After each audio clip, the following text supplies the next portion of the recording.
कवियों और कार्यकर्ताओं की बैठक चल रही है। तो जब अरावली पर्वतों के बीच हमें साइकिल चलानी पड़ी, चढ़ना ही चढ़ना था उदयपुर आने से पहले, तब भाव कुछ गहरे हो गए और कविता भी बन गई। अपन सब लोग मन से कार्यकर्ता के रूप में कार्य करते हैं तो अपने भाव तो गहरे रहते ही हैं। थोड़ा सा संकोच मुझे इस बात का है कि आप सभी मेरे से उम्र में भी बड़े हैं और काम से भी बड़े हैं, और मुझे हिंदी की इतनी प्रैक्टिस नहीं है। फिर भी मैं प्रयास करूंगा अपने अनुभव। मुझे कई बार संघर्ष के साथ कार्य करते हुए ऐसा लगा कि मेरा जीवन सफल हो गया। अब भगवान कभी भी बुलाए, नहीं बुलाए तो और काम करूंगा। ऐसे भाव कई बार जीवन में जागे। तो ये संघ की कृपा है, संघ से जुड़ना भाग्य है। और जो कविता अरावली पर्वतों के बीच बनी और यहाँ जो निवेदन कर रहे थे वो भी कवि हैं, एक कवि ने अपनी कविता भी रखी, तो इच्छा हुई कि मैं भी रखूं। राजस्थान के बारे में है। अपन लोग तो देश के सभी चीज़ों से प्रेम करते हैं। और मिट्टी देखी तो पीली है, तो उसी से शुरुआत हो गई। सोने की मिट्टी, फूल जैसे पहाड़। उदयपुर के पहले जब हम पहाड़ों के बीच थे तो छोटे छोटे टेकड़ियाँ जैसे फूलों की पंखुड़ियाँ हो ऐसी दिख रही थी। दिन जैसे जैसे ऊपर आया और सुंदर हो गया था सब माहौल। और मैं आगे जिक्र करूँगा कि हमारे यहाँ एक प्रकल्प चलता है नदी के तट पर बाम्बू लगाने का। तो अरावली में भी काफ़ी बाम्बू है। तो वो सब देख के सोने की मिट्टी, फूल जैसे पहाड़, लोगों की बातें और दिल शहद की फुहार। छोटी छोटी टेकड़ियाँ जैसे गुलाब की पंखुड़ियाँ, खो जाए मुसाफिर ऐसी पेड़ों की अंगड़ाइयाँ। खो जाए मुसाफिर ऐसी पेड़ों की अंगड़ाइयाँ। मुसाफिर मन फंस रहा था बरबस मोह के जाल में। मुसाफिर मन फंस रहा था बेबस बरबस मोह की जाल में। हवाएं रोक रही थी मगर बुद्धि निकलने की कोशिश में। जाना तो है आगे, रुक नहीं सकते। मन भले ही फंस रहा हो मोह की जाल में, बुद्धि निकल रही थी। निकलने की कोशिश में मुसाफिर के पसीने छूट रहे थे। साइकिल से पेड़ चढ़ना जो था,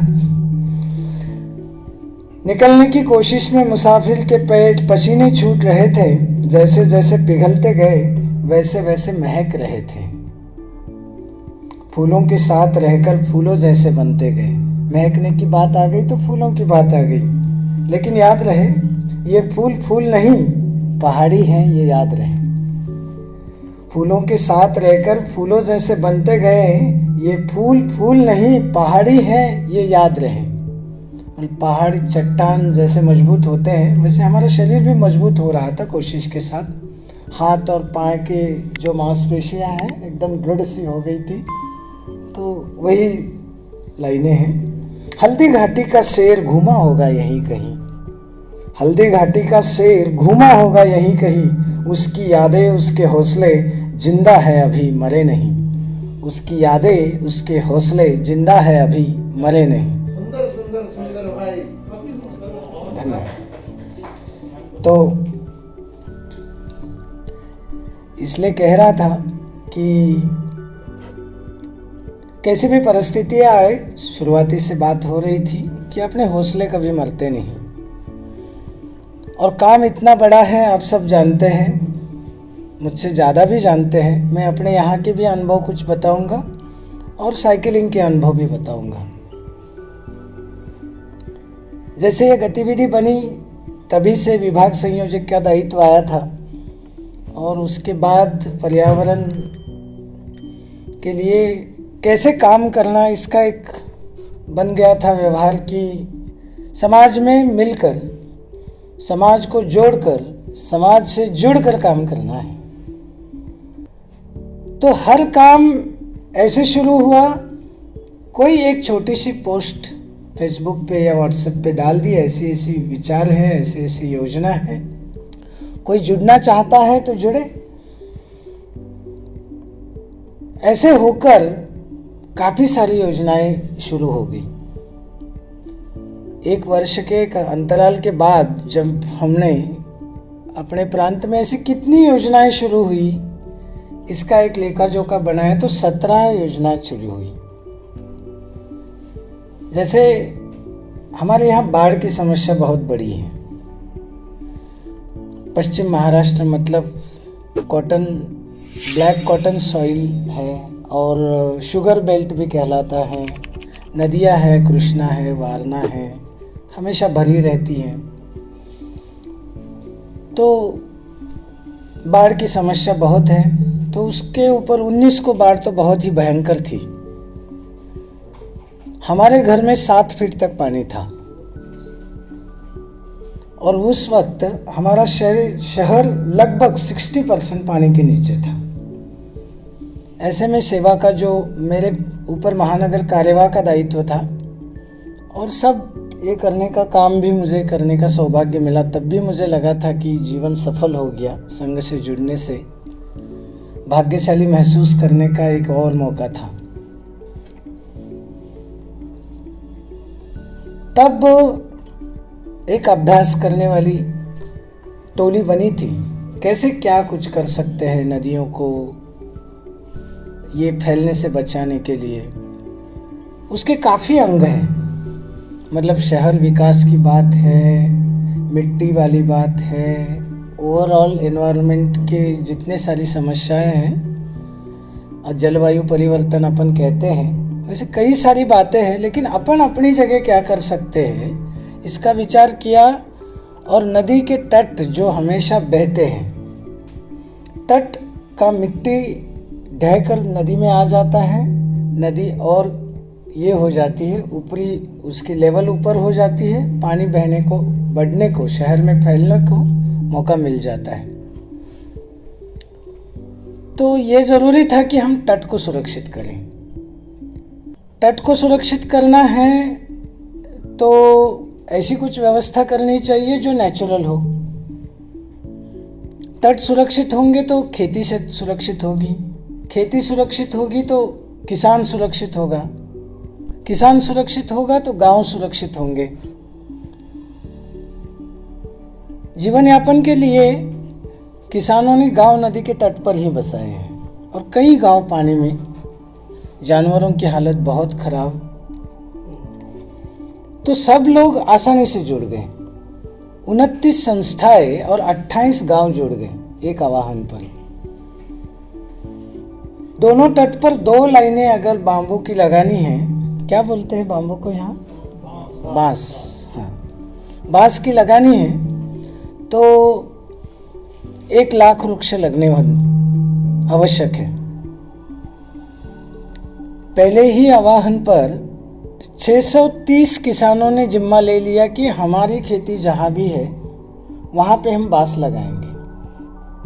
7,240 वृक्ष लगाए गए, पौधे लगाए गए और फिर उसका सर्वेक्षण हुआ जुलाई महीने में। मार्च में ये पौधे लगाए गए। मार्च में लगाने का विचार क्यों हुआ? हमारे यहाँ मार्च के महीने में एक त्योहार आता है, शिमगा बोलते हैं, और कहते हैं कि पेड़ों को लगाने की तैयारी तब से करनी चाहिए। मतलब अपन जून में लगाते हैं तो मार्च में पेड़ों को लगाने की तैयारी करनी चाहिए। इसका अपन विचार करेंगे तो भी पता चल जाएगा। हमने वो प्रयोग करना सोचा और वो प्रयोग शुरू हुआ। 21-22 अंतर्राष्ट्रीय जल दिन और भूमि दिन है। 2 दिनों में आवाहन किया और सब 7,240 पेड़ लगे। पेड़ का सर्वेक्षण जुलाई में हुआ, 1 जुलाई, 2 जुलाई और 3 जुलाई को सर्वेक्षण हुआ तो 6,700 पौधे जीवित थे। किसानों का तरीका होता है, अपने आप मतलब मिट्टी से प्रेम करते हैं, पौधों से प्रेम करते हैं, फसल से प्रेम करते हैं, तो उसके लिए बहुत अच्छा रहा। लेकिन अगस्त में फिर बाढ़ आ गई। बाढ़ आ गई, फिर उसके बाद सर्वेक्षण करना पड़ा। 31 अक्टूबर को सर्वेक्षण किया, तब पता चला केवल 3400 पेड़ जीवित हैं। लेकिन हम जहां भी गए किसान कभी निराश नजर नहीं आया। चलो और लगाएंगे, इस बार हमें फ्री में मत दो, कुछ पैसे हमसे ले लो, ऐसे किसान स्वयं कह रहा था।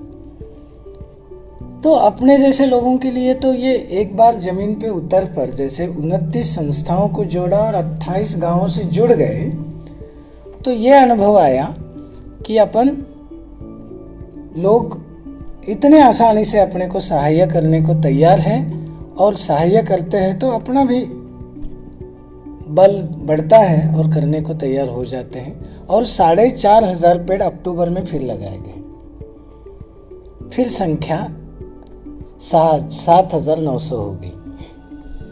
तो इतना अच्छा चला। ई वेस्ट ड्राइव शहर में चलाया, ऐसे ही चला। कोल्हापुर आपको मालूम होगा, वहाँ पे रंकाड़ा नाम का एक बहुत अच्छा तालाब है। उस तालाब में जलपर्णी बहुत आती है, उसके कारण बदबू आती है, पानी भी गंदा होता है। तो वो जलपर्णी निकालने के लिए टोली बनी। 4 महीने वो टोली काम करती रही। उन्होंने एक बार उसी में, मतलब एक टोली में किसी को ये था कि प्लास्टिक के लिए काम करें, किसी को ये था कि ई वेस्ट के लिए काम करें, किसी को ये था कि पौधों के लिए काम करें। तो उसी टोली में अलग अलग जो विषय हम रखना चाहते हैं, पेड़ के उपक्रम, पॉलीथीन के उपक्रम और पानी के उपक्रम, सबके लिए कार्यकर्ता अपने आप एक उपक्रम जो शुरू किया, एक कार्यक्रम जो शुरू किया, तो उसमें तीनों उपक्रमों के लिए कार्यकर्ता मिल गए और कोल्हापुर जिले की पूरी टीम तैयार हो गई। कोल्हापुर जिले में बनाचीवाड़ी करके एक गांव है। उस गांव में जो जिला परिषद की शाला है, उस शाला में ऐसे ही एक निसर्ग प्रेमी शिक्षक है। उन्होंने पिछले 8 साल में उस स्कूल को रिजॉर्ट बना दिया है। हर रविवार को वहाँ रिजॉर्ट समझ के लोग आते हैं, वहाँ पे अपना समय बिताते हैं। फिर स्कूल को क्या हेल्प चाहिए, क्या कर सकते हैं, ऐसा करके 5 स्टार स्कूल बन गया है। अंदर से देखो तो 5 स्टार स्कूल, बाहर से देखो तो रिसोर्ट। बनाचीवाड़ी, पहले वो गांव किस लिए प्रसिद्ध था पता है? पूरे जिले के लिए शराब वहां से बनती थी। अब ये सब अच्छा बन रहा है तो वहां के शिक्षकों को इतना समर्थन गांव से मिला और शिक्षकों ने चाहा और वहां से शराब बननी बंद हो गई और ये काम हो गया। तो ये जो जोड़ने का काम है, उसी के अंतर्गत ये साइकिल का काम हुआ। कुछ लोगों को हेल्थ के लिए साइकिल चलाने की आवश्यकता थी, तो बोलने लगे भाई साहब अपन कुछ करते हैं। सांगली साइकिल स्नेही नाम से ग्रुप बन गया। अब 125 सदस्य हैं, 500 रुपये फीस देके वो सदस्य बनते हैं। अपना अपना रोज का प्रोग्राम चलता है। वही ग्रुप महीने में एक बार कुछ और चीज़ों के लिए इकट्ठा होता है। क्या कर सकते हैं, कोरोना आया तो कोरोना में किस तरह से मदद करेंगे, ये ग्रुप आगे था। फिर इलेक्शन आए तो मतदार जागृति के लिए, वोटरों की जागृति के लिए क्या कर सकते हैं, उसके लिए ये ग्रुप आगे था। फिर हमारे यहाँ सांगली जिले का आधा हिस्सा पानी के नीचे जाता है और आधा हिस्सा ही को पानी ही नहीं मिलता। जहाँ पानी नहीं मिलता वहाँ छोटे छोटे बांध बनाने के लिए वही लोग चले गए। मतलब किसी भी काम से शुरुआत करके सारे काम होने की संभावना बन जाती है, ऐसा अनुभव हमारा रहा है। तो इसी साइकिल ग्रुप से कुछ लोग ऐसे थे जो पिछले साल कन्याकुमारी गए थे। मैं नहीं जा पाया था, मेरे पिताजी ने कहा मत जाओ, तो मैंने मान लिया। आज इस बार मैंने फिर पूछा पिताजी को क्या मैं जाऊं, पिताजी पिछले बार मना किया था, अब ठीक है जाओ। ये आने का शुरू हुआ। प्रैक्टिस बहुत करनी नहीं पड़ी। 1-2 हफ्ते भर मन में था कि साइकिल की प्रैक्टिस करनी है, और करने का मौका केवल 4-5 बार मिला। एक बार 10-20 किलोमीटर गए, एक बार 40 किलोमीटर गए, एक बार 80 किलोमीटर गए, एक बार 100 किलोमीटर गए। इतनी भर प्रैक्टिस हुई 2 हफ्ते में, और इनके साथ जुड़ गया। इनके साथ आते आते अब ऐसा है कि परसों जब हमें आधे लोगों को जयपुर आना था और आधे लोग नहीं आ पाएंगे, ऐसी स्थिति थी, तो पाटिल सर जाने वाले हैं जयपुर, उनके साथ कौन कौन जाएगा, ऐसा जब पूछा गया तो 40 में से 30 लोगों ने हाथ ऊपर किया। स्वयंसेवक जहाँ रहता है, मेरा ये दूसरा अनुभव है। 2012 में पदयात्रा में भी मैं गया था, तो संघ के बारे में क्या क्या विचार रखने वाले लोग वहाँ थे। 180 लोग थे। वो पदयात्रा 2500 किलोमीटर की थी, और 2500 किलोमीटर हम 65 दिन इकट्ठे रहे, और 65 के 65 लोगों के संघ के बारे में जो जो धारणाएं गलत थी वो सारी मिट गई। और यहाँ भी ऐसा ही था। बहुत लोग ऐसे थे जो संघ से द्वेष करने वाले थे, किंतु ऐसा हुआ कि उनके साथ जुड़कर चलते रहे तो 8वें-9वें दिन ऐसी स्थिति आ गई कि मनोज पाटिल के साथ चलना है। ये मनोज पाटिल की बात नहीं है।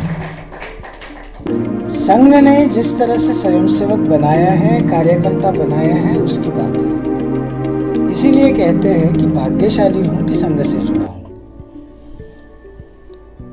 आते समय एक खास चीज मैंने विनोद जी भाई साहब से भी शेयर की कि एक तरफ महामार्ग से चल रहे थे, वो प्रगति का महामार्ग है।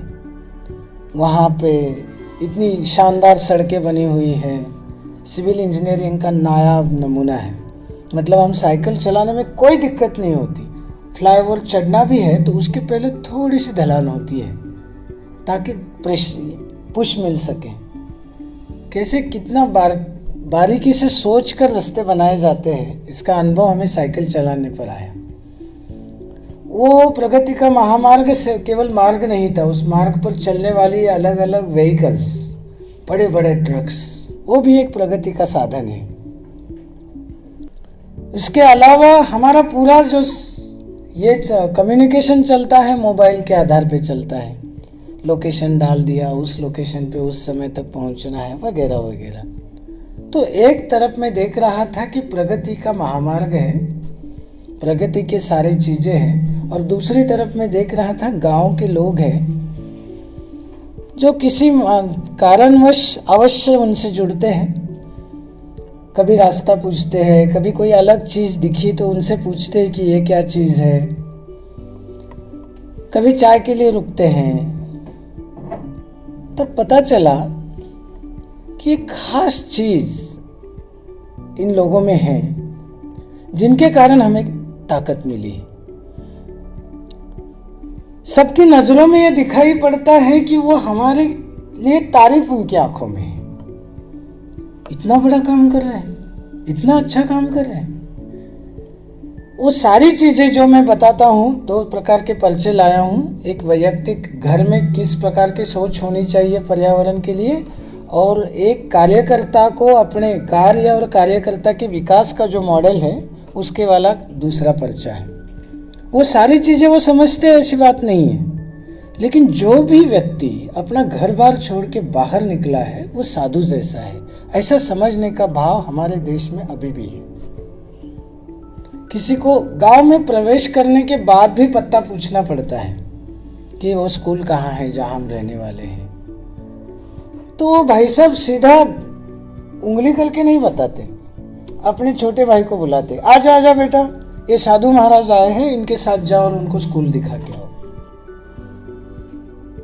एक छोटी बहन थी, उनके यहाँ मैं चाय के लिए रुका था, चाय पी लिया, बाद में देखा कि वो क्या बोलते हैं मेदू वड़ा, मेदू वड़े बन रहे थे, सुबह का समय, खाने की इच्छा हुई, मैंने खा लिए और पैसे देने गया तो कहने लगी कुछ भी बात नहीं, कुछ क्या समझे नहीं, कुछ नहीं। मेरे शरीर पर एक विशिष्ट देश जो अभी है, इस पर उसने क्या देखा पता नहीं, लेकिन कहने लगी कि पैसे देने की ज़रूरत नहीं। क्यों बहन, क्यों पैसे देने की ज़रूरत नहीं? आप कुछ अच्छे काम के लिए जा रहे हो लगता है, तो थोड़ा पुण्य हमको भी मिल जाए इसके लिए। तो मैंने समझाया उसको कि बहन जी आपको मैं 20 रुपये दूंगा, मैं तो 10 लाख रुपए कमाता हूँ और आपको तो 100 कमाने में भी बहुत मेहनत करनी पड़ती है, आपके लिए 20 बहुत है, तो आपको लेने पड़ेंगे। नहीं नहीं नहीं, हम साधु से पैसे नहीं लेते, हम भाई से पैसे नहीं लेते। तो ये जो भाव है, इसके अलावा भी जब मैं अबू रोड के पास आया, एक पटेल नाम के गृहस्थ थे, मैंने उनके पास आलू का पराठा खाया, आलू का पराठा खाया और फिर वापस आया, देखे जब बाहर पैसे देने चला गया तो बोले नहीं पैसे नहीं चाहिए आपसे। क्यों नहीं चाहिए? अरे हमारी तो आलू की खेती है, आप देखो और हमारे फंक्शन में आके देखो कि हम कभी भी कोई वेस्ट जाने नहीं देते, और ये जो आलू की खेती में हम एक नए तरीके से बनाते हैं, इसमें कोई केमिकल का यूज़ नहीं होता। वो सारी चीज़ें मुझे अब याद आ गई हैं और आपको देखने के बाद मुझे ऐसा लग रहा है कि मैं भी, मेरे जैसे पागल भी कई लोग हैं। तो ये जो भाव जगते हैं, इसको हम भारतीयत्व कहते हैं, हिंदुत्व कहते हैं। ये जो भाव है, ये भाव मुझे हर जगह देखने को मिले। अभी इधर पास में ही मुझे ये पूछना था कि यहाँ पे महिलाओं की स्थिति कैसी है।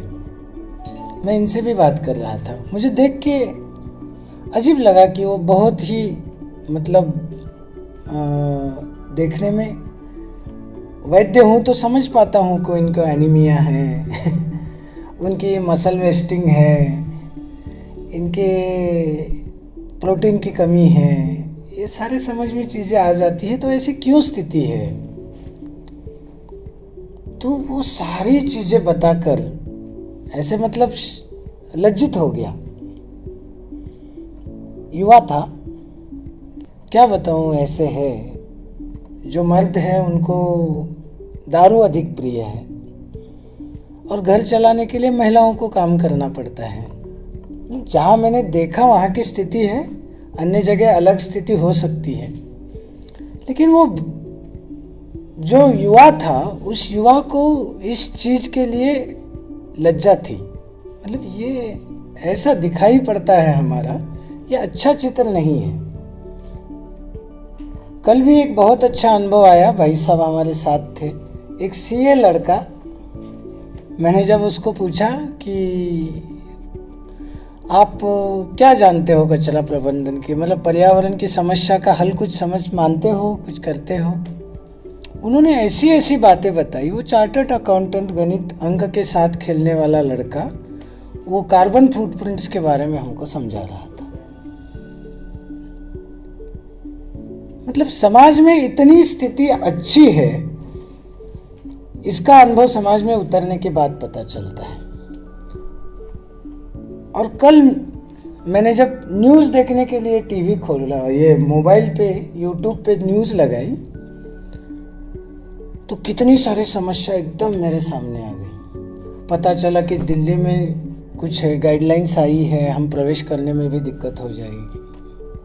फिर पता चला कि मेरे बच्चे का 12th का एडमिशन प्रोसेस चलने वाला MBBS का, तो वो महाराष्ट्र में शुरू हो गया।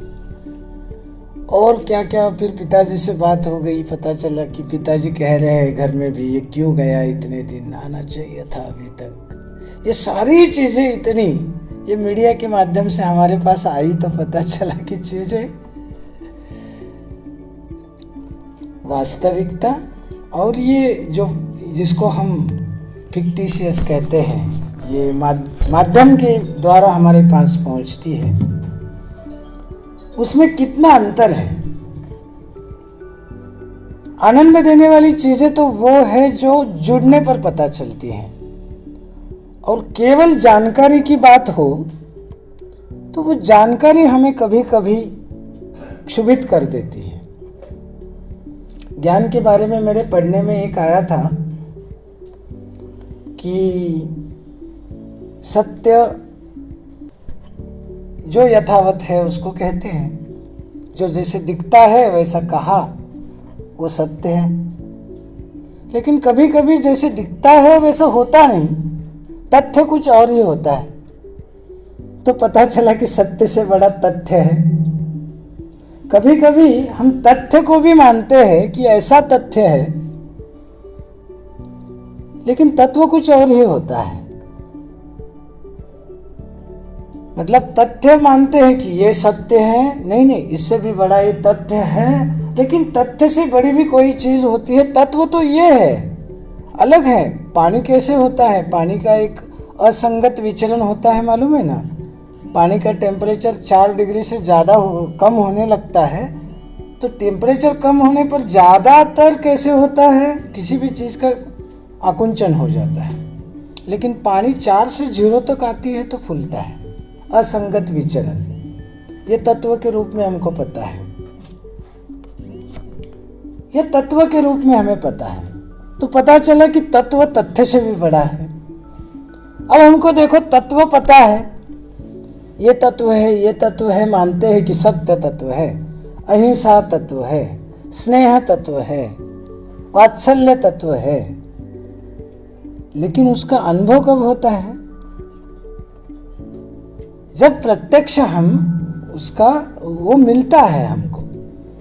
शक्कर के बारे में कितनी ही पेजेस लिख दो, लेकिन जबान पर उसको रख दो, उससे जो अनुभव मिलता है, शक्कर एक तत्व है, मीठापन उसका तत्व है।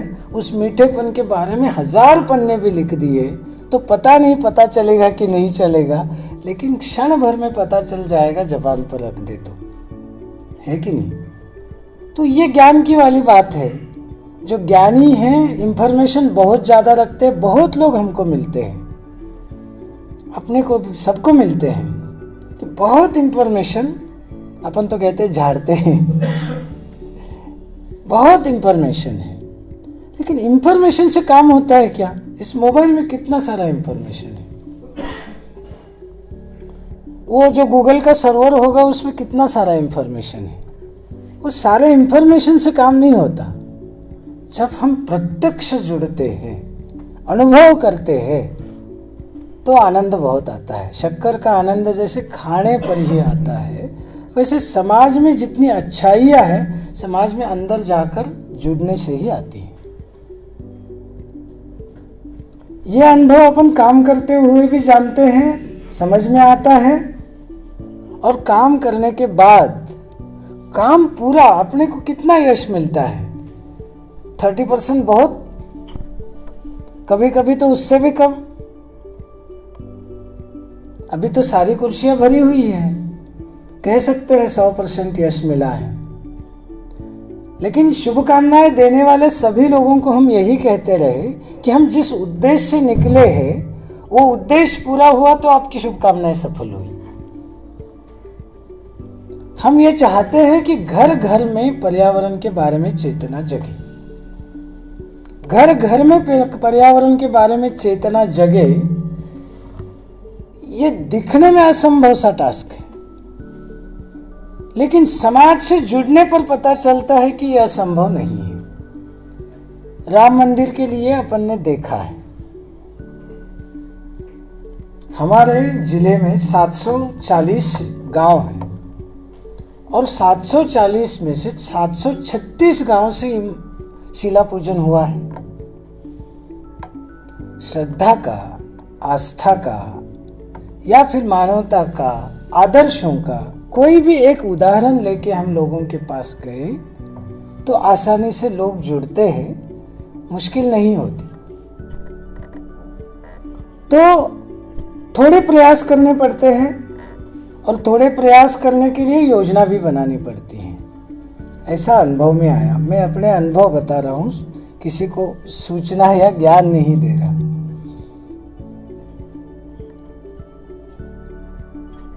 थोड़े से प्रयास मतलब क्या? अपन हफ्ते में कितना समय दे सकते हैं, दिन में कितना समय दे सकते हैं कार्यकर्ता के रूप में। ये जो कार्यकर्ता और कार्य के विकास का मॉडल मैं साथ लेके घूम रहा हूँ, उसमें सब लोग कहते हैं, जब पर्यावरण के बारे में हम कहने जाते हैं तो दो तरह के लोग मिले। एक वो है जो ये कहते हैं कि हम तो पर्यावरण की पूरा ख्याल रखते हैं, हमारे घर में ये है वो है, हम वो ख्याल रखते हैं, हम वो नहीं लाते, ये नहीं लाते। और दूसरे वो लोग हैं जो ये कहते हैं आपका एनवायरमेंटलिज्म, जानते हैं टोकन एनवायरमेंटलिज्म है, भाषण ही भाषण है और कुछ नहीं, ये सब होने वाला नहीं है। आप एक कहोगे और कोई एक मान लेगा, ये भी होने वाला नहीं है, ऐसा कहने वाले लोग होते हैं। दोनों के लिए अपने पास जवाब है।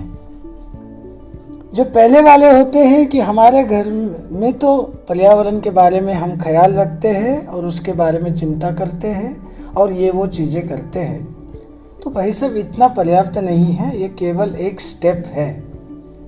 पर्यावरण पूरक जीवन शैली, पूरक हम उसको कह सकते हैं।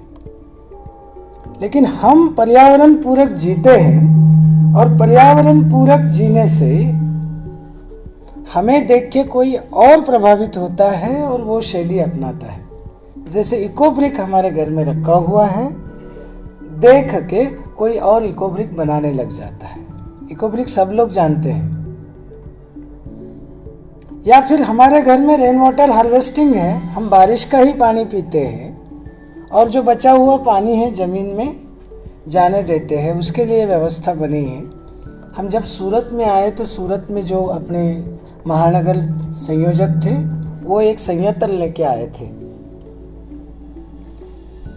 अजीत जी जैन उनका नाम था, और कम हो सकता है क्या?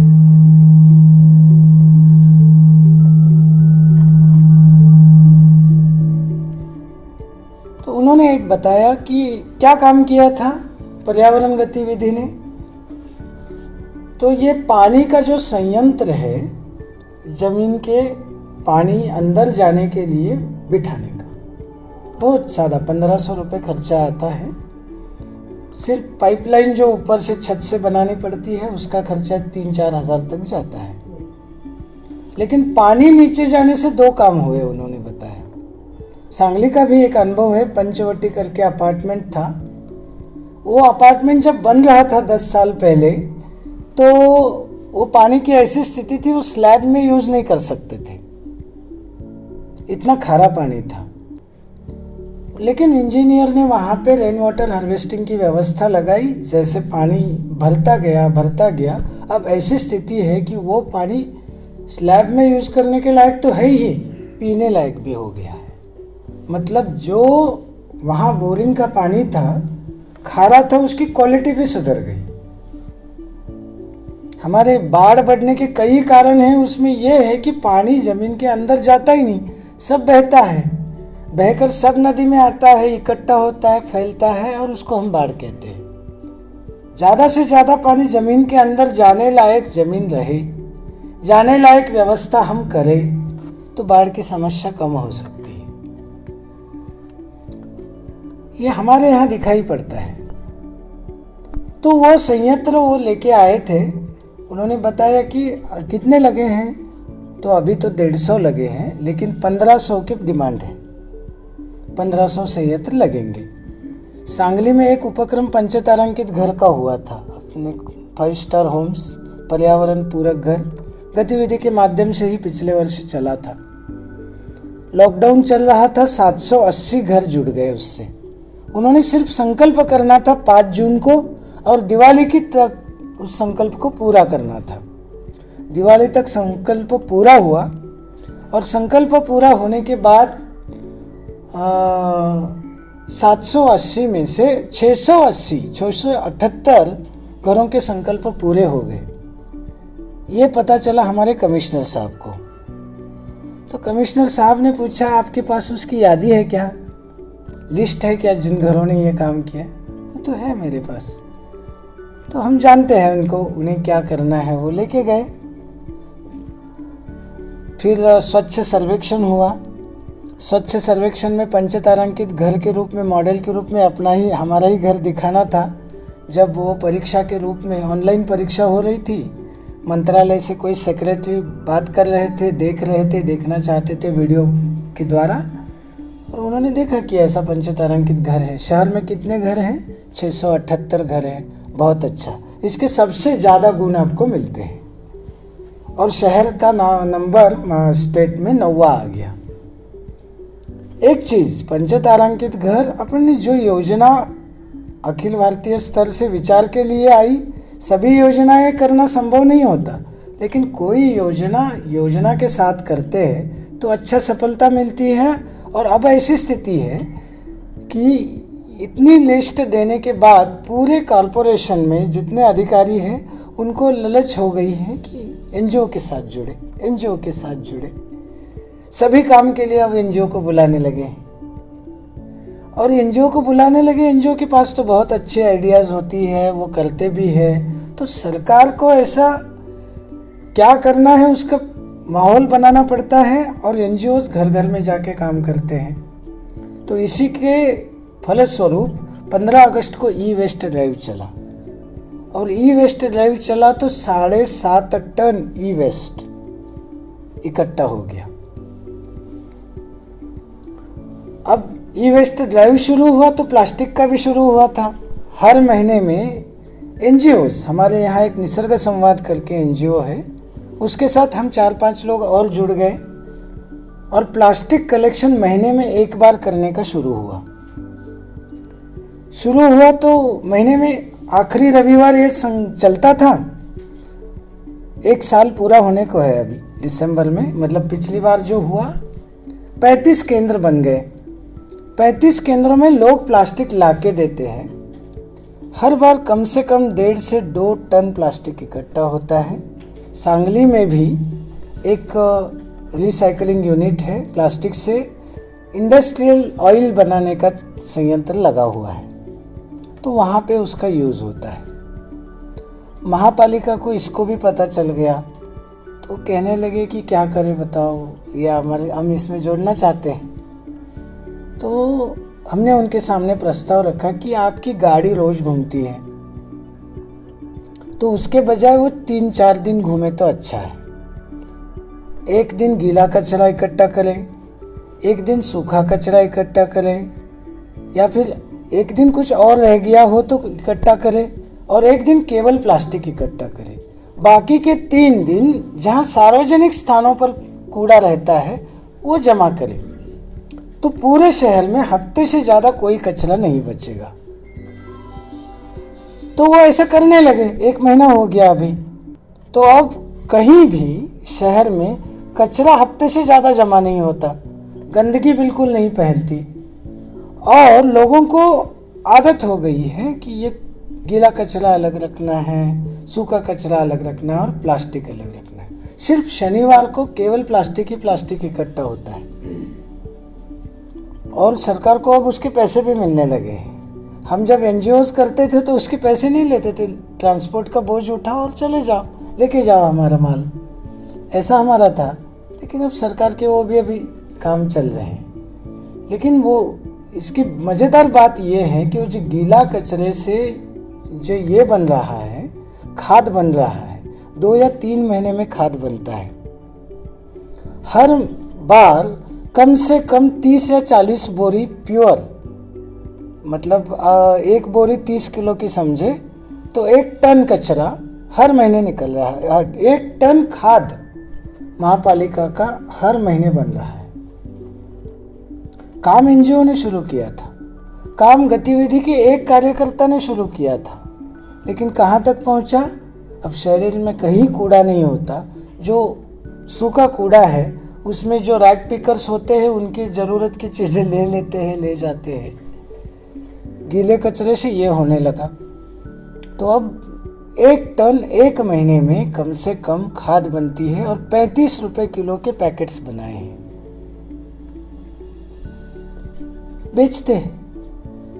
35,000 रुपये ऐसे ही आते हैं, पहले कुछ नहीं आता था। और कचरा दूर हुआ वो अलग, उससे भी बड़ी चीज घर में सबको आदत लग गई कि कचरा अलग अलग रखना है। तो कहने का मतलब इतना था कि हम समाज से जुड़कर प्रयास करते हैं तो सफलता अवश्य मिलती है। समाज में और जुड़ने का प्रयास किया तो आनंद मिलता है, और इसके माध्यम से आप जैसे लोग भी इकट्ठा होकर हमें अभिनंदन करते हैं तो और प्रोत्साहन भी मिलता है। ये सारी चीज़ें मिलने का कारण संघ और पर्यावरण संरक्षण गतिविधि रही है। ऐसा आपको भी ये आनंद मिले, ये प्रोत्साहन मिले और आपका ही जीवन सफल है ऐसा लगे, ऐसी भावना रखते हुए मैं अपनी वाणी को विराम देता हूँ। नमस्कार।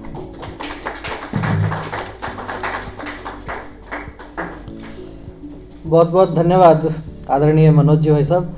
आपने जिस प्रकार से अपने उद्बोधन में विषय रखा, प्रगति के प्रतीक राजमार्गों की भी आपने बात की और बात की आपने संस्कारों के प्रतीक गांव की पगडंडियों की भी। निश्चित रूप से मैं भी यह कह सकता हूं कि संस्कारों के प्रतीक जो गांव की पगडंडियां हैं, वहां से चलकर जब हम विकास के प्रतीक, प्रगति के प्रतीक राजमार्गों तक जाते हैं और इस भारत के गांव के संस्कार को जब अनुभव करते हैं तो वास्तव में हमें लगता है कि हम कुछ नया नहीं कर रहे, हम वही सब कर रहे हैं जो गांवों का जीवन है, जो हमारी सनातन परंपराओं का जीवन है, जो बातें हमारी जीवन पद्धति में प्राचीन काल से चली आ रही थी। किसी कालखंड के कारण कुछ बातें विस्मृत हो गई हैं और जो बातें विस्मृत हो गई उन्हीं को पुनः स्मरण में लाने का काम यह पर्यावरण संरक्षण गतिविधि कर रही है। इस दिशा में आपका जो प्रयास है निश्चित रूप से वह अभिनंदनीय है। एक बात और मुझे ध्यान में आती है कि देश में जिन भी लोगों ने बड़े कार्य किए हैं, उन्होंने वे कार्य आरंभ करने से पहले इस देश को समझने का प्रयत्न किया है। और एक बात यह भी तय है कि यदि भारत को समझना है तो किताबों से नहीं समझा जा सकता। भारत को यदि समझना है तो भारत के गांवों में जाना पड़ेगा, भारत की बस्तियों में जाना पड़ेगा। चाहे बात महात्मा गांधी की हो या बात हो स्वामी विवेकानंद की, जब भी वे अपने कार्य को लेकर समाज तक गए उसके पहले उन्होंने यात्रा की पूरे भारत की। उसी क्रम में हम देख सकते हैं कि आपकी यह यात्रा मुंबई से चलकर देश की राजधानी तक जाने वाली है। आर्थिक राजधानी से राजनीतिक राजधानी तक की आपकी यह यात्रा है। यह निश्चित रूप से पर्यावरण संरक्षण के क्षेत्र में एक मील का पत्थर साबित होगी, ऐसी हम सब की कामना है।